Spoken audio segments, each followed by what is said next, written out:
हमने ये फैसला कर लिया है पक्का कि अब हमने अपना वेट लूज़ करना ही करना है। बहुत बातें सुन ली हैं दोस्तों की और अखियार की। अखियार तो वैसे हमारे हैं ही कम, लेकिन यह है कि बहुत सुन ली हैं बातें। हर मर्दोज़न हमें यही कहता नज़र आता है कि वेट लूज़ करें, वेट लूज़ करें। लो जी, आज हमने प्रॉपर ड्रेसिंग कर ली है, शूज़ सारा कुछ पहन लिया है और अब हम तैयारी में हैं।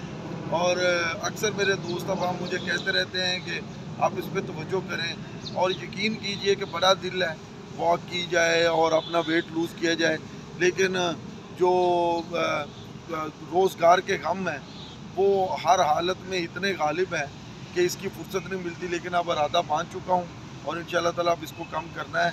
आप मेरी ड्रेसिंग देख सकते हैं कि ये इसके कम करने वाली है। अब मशवरा आपसे ये लेना है कि यार खुराक के ज़रिए कंट्रोल करके कम किया जाए या एक्सरसाइज है तो फिर आज से काम शुरू है। बस आप देखें कि हमने इंशाल्लाह ताला वेट लूज़ करके छोड़ना है। थैंक यू, मुझे बेस्ट ऑफ लक कहें ताकि हम लोग वेट लूज़ कर सकें। बहुत शुक्रिया।